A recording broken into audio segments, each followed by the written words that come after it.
Welcome into the live desk. I'm Janae Hancock. Right now, we are following a trend that is increasing across the nation, unfortunately. It is a product that you can now find on Amazon. It is known as the Snortable caffeine.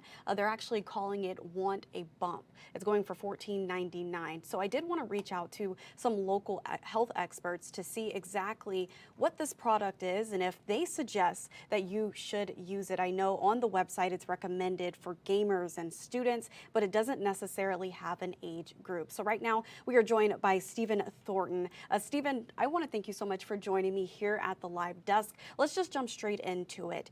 Want a Bump. It is known as a snortable caffeine. Do you recommend that people use it? Uh, so I think when you're looking at these over-the-counter unregulated medications, you do need to understand that caffeine is a drug. Caffeine can be dangerous if taken in excess amounts, and you have to understand that this concept of snorting or insufflating is another name for that in the medical world.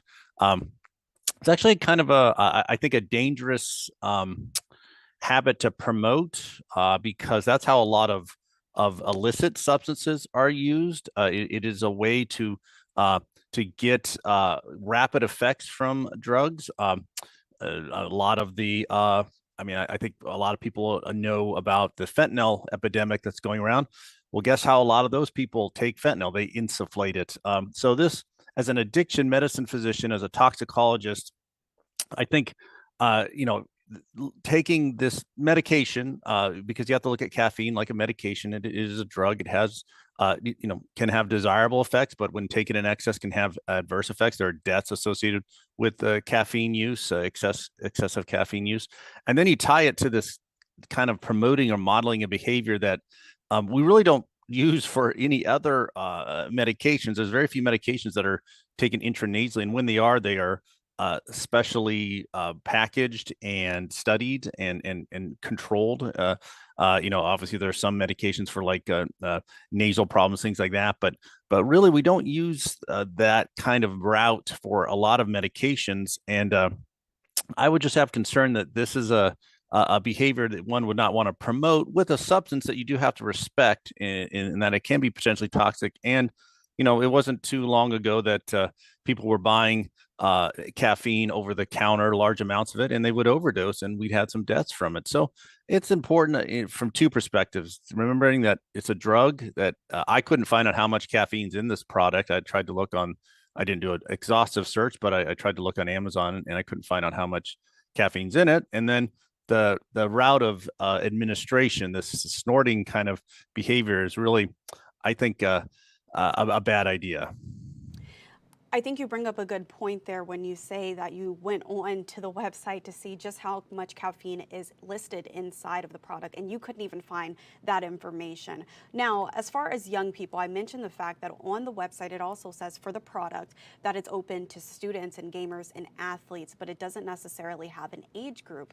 What kind of risk does that put young people at right now? Well, when we look at a lot of the prior problems with caffeine, when it sort of became, I guess, more readily available in kind of its concentrated form, like, I mean, caffeine's in coffee, caffeine's in soda. I'm not saying that there's not caffeine out there, that you can't get access to caffeine, but when you start taking it in concentrated forms like this, that's where problems can really occur. I mean, when you can take the equivalent of X amount of cups of coffee all at once, that's when we see the toxic effects. Because caffeine, if you take a lot of it, can cause seizures, it can cause cardiac problems. And like I said, there are deaths associated with it. So people need to respect that. And unfortunately, the population that might be most inclined to misuse it, not necessarily don't think they're harming themselves, but they just kind of misuse stuff. It is kind of our younger population.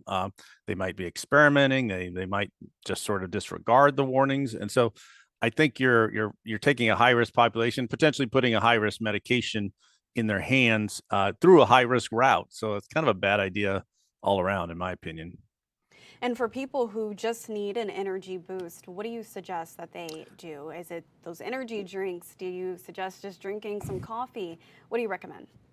So it's all about moderation, right? And yes, a little bit of caffeine can be a pick me up, and and it is available in enough other routes that you don't have to snort it, basically. And that would be my, um, I guess, my recommendation. Obviously, you have to be very careful when you start relying on any substance to sort of as a pick me up. Maybe that's your body telling you, maybe you're not getting appropriate sleep, rest, things of that nature.